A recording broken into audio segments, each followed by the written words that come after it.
बिस्मिल्लाहिर्रहमानिर्रहीम, अस्सलाम वालेकुम। मैं हूं आपका मेज़बान आकिल हुसैन बाकरी। थैंक यू सो मच आप लोगों ने कीमती वक्त निकाला हमारे प्रोग्राम के लिए। नाज़रीन, आज पाकिस्तान के एक बहुत बड़ी मोतबर, एक बहुत बड़ी सियासी शख्सियत ने अपने ओहदे से मुस्तफ़ी होने का बाकायदा वो ऐलान कर चुके हैं। नाज़रीन, इनके इस्तीफ़े के बाद जो है पाकिस्तान में सियासी बहरान तो पहले से ही है, लेकिन रियासती लेवल पर भी एक बहुत बड़ा बहरान आ सकता है, क्योंकि उन्होंने अल्फाज ऐसे इस्तेमाल किए हैं। अगर आप सुनेंगे तो आपको मायूसी भी होगी और हैरानगी भी बहुत ज़्यादा होगी। इसके साथ साथ नाज़रीन, चीफ जस्टिस काज़ी फ़ाइज़ ईसा कैसे बड़े खौफनाक प्लानिंग के साथ अपने मुद्दत मुलाजिमत में वो तोसी चाह रहे हैं, और क्या इस वक्त वो प्लानिंग कर रहे हैं, इसकी तफसीलात सुनकर आप हैरान परेशान हो जाएंगे। और कैसे इस वक्त जो है हुकूमत वक्त सुप्रीम कोर्ट में जजों की तादाद बढ़ाने के लिए क्या ज़बरदस्ती कर रही है, आप तफसीलात जानेंगे तो आप हैरान हो जाएंगे। और इसके साथ साथ आज नईम बुखारी ने, जो सुप्रीम कोर्ट के वकील हैं, उन्होंने चीफ जस्टिस काजी फ़ाइज़ ईसा को क्यों कहा कि आप मुझे डरा नहीं सकते हैं, मुझे धमका नहीं सकते हैं, मैं डरने वाला नहीं हूँ। ये उन्होंने चीफ जस्टिस काजी फ़ाइज़ ईसा के सामने, उनको उनके एक सामने इस तरह के अल्फाज उन्होंने क्यों इस्तेमाल किए हैं, ये सुनकर भी हैरान हो जाएंगे। आज के प्रोग्राम में इसकी तफसीलात भी आपके सामने रखेंगे। अगर आप लोगों ने अभी तक हमारे चैनल को सब्सक्राइब नहीं किया है तो हमारे चैनल को ज़रूर सब्सक्राइब करें, और बेल आइकन क्लिक करके हमारे फेसबुक पेज को भी ज़रूर आप लोगों ने फॉलो करना है। नाज़रीन, सबसे पहले आप लोगों को बताते चले कि आज पाकिस्तान की एक बड़ी मोतबर शख्सियत, एक बहुत बड़ी सियासी शख्सियत जो है, वो अपने ओहदे से मुस्तफ़ी हो चुकी है। और वो शख्सियत है नाज़रीन, बलोचिस्तान नेशनल पार्टी के सरबराह अख्तर मेंगल ने आज कौमी असम्बली से बाकायदा वो इस्तीफ़े का वो ऐलान कर चुके हैं। उन्होंने बाकायदा कहा कि ये मैं अचानक ये फैसला कर चुका हूँ, और इसीलिए मैं प्रेस कॉन्फ्रेंस करके इसका मैं जिक्र कर रहा हूँ। और अख्तर मेंगल ने अपने ओहदे का बाकायदा वो इस्तीफ़ा देते हुए उन्होंने बाकायदा बड़े खौफनाक किस्म के अल्फाज इस्तेमाल किए हैं। उन्होंने कहा है कि वज़ीर आज़म, सदर पाकिस्तान और इस निज़ाम पर मैं अदम एतमाद का इजहार करता हूँ, और इंतहाई मायूसी के साथ मैं अपने ओहदे से मुस्तफ़ी हो रहा हूँ। उन्होंने ये कहा है कि बलूचिस्तान के मसाइल को लेकर, बलूचिस्तान के मामलात को लेकर कोई भी संजीदा नहीं है, और जब भी मैं बात करता हूँ बलूचिस्तान की तो मुझे ब्लैक आउट करने की हर मुमकिन कोशिश की जाती है। तो लिहाजा बड़ी मायूसी के साथ कोई और मेरे पास कोई भी मौका या इस तरह का कोई भी वो नहीं थी कि मैं मुस्तफ़ी ना होता, मैं आगे बढ़ता। मैं आखिरकार सख्त मायूसी के साथ अपने ओहदे से मैं मुस्तफ़ी होने का ऐलान करता हूँ। ये बाकायदा अख्तर मेंगल ने वाज़ेह तरीके से आज उन्होंने ये कहते हुए अपने ओहदे से वो मुस्तफ़ी हो चुके हैं। और साथ-साथ अख्तर मेंगल ने ये भी कहा है कि मैं 65,000 जो वोटर्स थे मेरे, वो यकीनन मेरे इस अमल से नाराज़ होंगे, लेकिन उनसे भी मैं बाकायदा माज़रत करता हूँ, क्योंकि मेरे पास कुछ और बचा ही नहीं था। इसलिए इंतहाई मायूसी के साथ मुझे अपने ओहदे से आज मुझे मुस्तफ़ी होने पड़ा। नाज़रीन, ये अख्तर मेंगल की जानिब से जो इस्तीफ़ा सामने आ चुका है, इससे आप अंदाज़ा करें कि पाकिस्तान में ऑलरेडी बलूचिस्तान के हालात से आप सब बखूबी आगाह हैं। बलूचिस्तान में चंद दिन पहले एक बहुत बड़ा खौफनाक किस्म का हमला हुआ। मासूम लोगों को बड़ी बेदर्दी के साथ जो है बलोच अलहदगी पसंद बलोचियों ने उनको बेदर्दी से शहीद किया। और उनके हवाले से भी आप लोगों ने देखा कि पिछले 75 सालों से बलोचियों को दीवार से लगाने की वजह से, उनके साथ बातचीत न करने की वजह से, उनको बिल्कुल ही दबाने की कोशिश करने की वजह से हालात इस नहज पर पहुंच चुके हैं कि अब वो दहशतगर्दाना कार्रवाइयों पर भी उतर चुके हैं, और बाकायदा वो अस्करी विंग बनाकर जो है वो कार्रवाइयाँ कर रहे हैं। और बेगुनाह लोगों को तो जिस तरीके से बेदर्दी से मारा गया है, उसके जितनी अल्फाज में मज़म्मत की जाए कम है। देखें, आप अपने बुनियादी हुकूक के लिए किसी बेगुनाह शख्स का खून नहीं बहा सकते हैं। एक शख्स की मौत जो है वो पूरी इंसानियत की मौत के मुतरादिफ है। तो मेरे ख्याल में ये तो डिफेंड कोई भी नहीं कर सकता है। लेकिन बलूचिस्तान के जो अलाइदगी पसंद हैं, उनको सीने से लगाने के बजाय हालिया दिनों में आप लोगों ने देखा, वज़ीर दाखिला साहब ने, मोहसिन नकवी ने एक बयान दिया कि ये जो बलूचिस्तान में ये जो कार्रवाइयाँ कर रहे हैं, ये एक एसएचओ की मार है। ये कहते हुए बाकायदा उनको कुचलने का प्लान बनाया गया। हालाँकि अगले दिन ही उन्होंने वहीं एसएचओ समेत जो थाने को पूरा उन्होंने यरगमाल बना लिया। उस एसएचओ जो है वो मिन्नतें कर रहा था। तो ये कहते हुए उनको कुचलने का प्लान बनाया गया, और फिर महरंग बलोच समेत जितनी भी खवातीन और लोग सरापा एहतजाज हैं, पिछले 1.5 साल से वो सरापा एहतजाज हैं, प्रेस क्लब तक आए, उनसे डायलॉग करके लापता अफराद के हवाले से बातचीत के ज़रिए हल करने के बजाय मामलात उनको भी दबाने की कोशिश की गई। अब वो भी तहरीक बहुत ज़्यादा ऊपर जा चुकी है।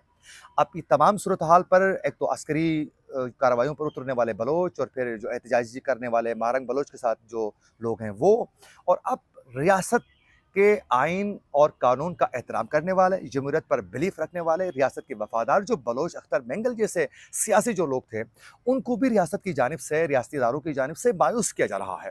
और वज़ीर-ए-आज़म पाकिस्तान, सदर पाकिस्तान जो हैं, वो इस पर ध्यान ही नहीं दे रहे हैं और इसी वजह से वो मायूसी के साथ वो अदम एतमाद का इज़हार करते हुए अपने ओहदे से मुस्तफ़ी हो रहे हैं। तो मुझे बताएँ, ये रियासत के खिलाफ एक साज़िश नहीं है? क्या बलूचिस्तान को मज़ीद खोने के लिए एक बड़ी खौफ़नाक प्लानिंग नहीं है? बलूचिस्तान को अपने हाथों से तो खोने वाली बात है। आप किसी को भी नहीं सुनेंगे, सबको दीवार से लाएँगे, सबको दबाने की कोशिश करेंगे, तो रियासत का नुकसान होगा। लेकिन इस जानिब किसी का भी तवज्जो नहीं है। और इसके साथ-साथ मैं आप लोगों को बताता चलूँ कि अभी आप लोगों ने देखा कि मौलाना फज़लुर रहमान के साथ बातचीत करने के लिए वज़ीर-ए-आज़म खुद और सदर पाकिस्तान खुद चल के मौलाना के घर चले गए। लेकिन कितनी अफ़सोस की बात है कि अख्तर मेंगल से बात करके इनके मसाइल हल करने के लिए संजीदगी का मुज़ाहिरा नहीं किया गया और उन्हें बड़ी मायूसी के साथ उनको मुस्तफ़ी होना पड़ा। तो ख़ैर, इस पर गौर अगर करें तो ठीक है, ना करें तो फिर ये मालिक हैं, जो मर्ज़ी करें।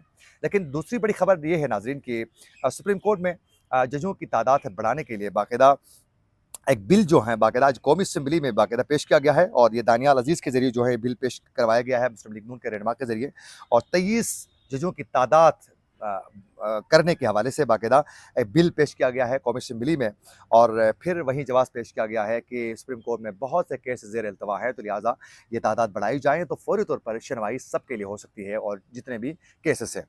अब इस पर आज हिज़्ब इख्तिलाफ जो हैं, बैरिस्टर गौहर ने इस बिल की मुखालिफत की है और उन्होंने जवाब बड़ा अच्छा पेश किया। उन्होंने कहा है कि सुप्रीम कोर्ट पाकिस्तान में 155 दिन जो हैं वो सुप्रीम कोर्ट काम करती है, जबकि इंडिया का जो सुप्रीम कोर्ट है वो 190 दिन काम करता है, तो मेरे ख़्याल में दिनों की तादाद बढ़ाने की ज़रूरत है। उन्होंने ये अल्फ़ाज़ इस्तेमाल किए हैं।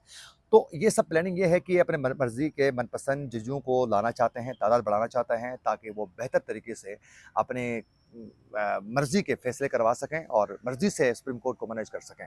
तो इसलिए वो तादाद बढ़ाकर जो है एक बहुत बड़ी वारदात डालने की कोशिश की जा रही है। अच्छा, चीफ जस्टिस काज़ी फ़ायद इसाक़ साहब जो है वो अपनी मुद्दत मुलाज़मत में तोसी के लिए बड़ी प्लानिंग कर रहे हैं। वो प्लानिंग ये कर रहे हैं कि बड़े वो टेक्निकल तरीके से उन्होंने ये तो वाज़ेह कर दिया कि मैं मज़ीद एक्सटेंशन नहीं चाहता हूँ, मैं मज़ीद रहना नहीं चाह रहा भाई, एक्सटेंशन मुझे नहीं चाहिए, ये वाज़ेह वो कर चुके हैं। लेकिन साथ-साथ वो हुकूमत वक़्त के ऊपर ये भी गिले-शिकवे करते हुए बड़े टेक्निकल तरीके से ये चीज़ें सामने आ रही है कि किसी तरीके से जजों की मुद्दत मुलाज़मत में मज़ीद इज़ाफ़ा किया जाए, बढ़ाया जाए, ताकि वो अपने एक्सटेंशन माँग भी ना लें और मुद्दत मुलाज़मत में इज़ाफ़ा भी हो सके। तो जजों की सुप्रीम कोर्ट के जजों की मुद्दत मुलाज़मत में तोसी के हवाले से भी बड़ी एक प्लानिंग चल रही है। देखें वो कैसे कामयाब हो सकते हैं इस हवाले से। नाज़रीन, इसके साथ-साथ एक खबर ये भी है कि आज नईम बुखारी जो वकील हैं सुप्रीम कोर्ट के, उन्होंने चीफ जस्टिस काज़ी फ़ाइज़ इसाक़ को ये वाज़ेह तरीके से कहा है कि आप आवाज़ ऊँची करके मुझे डरा नहीं सकते हैं। मैं डरने वाला नहीं हूँ। ये अल्फ़ाज़ उन्होंने इस वजह से उन्होंने पेश किए कि आज सुप्रीम कोर्ट में 3 रुकनी बेंच मुनाज़ समेत 2 रेस्टोरेंट्स के बंद होने के हवाले से जो केस की समाअत थी वो आज वो कर रहे थे। उस दौरान जो हैं वो रेस्टोरेंट्स के जो मालिकान हैं उनकी जानिब से जो वकील हैं, नईम बुखारी थे और उन्होंने आज केस के दौरान जो हैं ये बता दिया कि हमारे जो मौक्किल थे उनको टाइम नहीं दिया गया कि मज़ीद केस को पेश करने के लिए सुप्रीम कोर्ट में। तो चीफ जस्टिस काज़ी फ़ाइज़ ने कहा कि फिर तो आप लोगों ने फ़ौरी तौर पर बंद करने के लिए आमदगी का इज़हार क्यों किया? तो कहा गया कि नईम बुखारी की जानिब से भाई तो हम तो ये चाहते थे कि हम इस पर सुप्रीम कोर्ट पहुँच जाएँ, लेकिन हमें कहा गया कि अभी बंद करें या विदिन वीक बंद करने के लिए आप बता दें। तो हमारे पास ऑप्शन नहीं था, तो हमने 1 वीक का वक़्त माँगा और फिर उस दौरान जो है हम ये रोदा देकर आपके पास पहुँच चुके हैं। जिस पर चीफ जस्टिस काज़ी फ़ाइज़ ने कहा कि ये तो जितने भी जानवर इन मरगल की पहाड़ियों में रहते हैं, या तो इनके हुकूक की वायलेशन है, ये तंग होंगे, ये तो कमर्शियल एरिया है ही नहीं।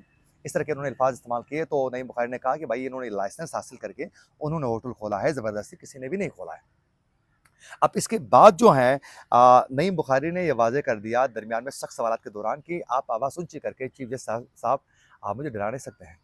आप ये जो कर रहे हैं ये मुनासिब नहीं है। ख़ैर बाद में नईम बुखारी ने आवाज़ ऊँची करने पर अदालत से उन्होंने माज़रत भी कर ली। तो यूँ आज चीफ जस्टिस काज़ी फ़ाइज़ साहब को नईम बुखारी ने वाज़ेह किया कि भाई आवाज़ें ऊँची करने से कोई नहीं डरता है। आप जो करना चाहते थे वो आप कर चुके हैं, लेकिन मज़ीद और क्या कर सकते हैं। तो ख़ैर इसी के साथ अपने मेज़बान आकिल हुसैन को दीजिए इजाज़त।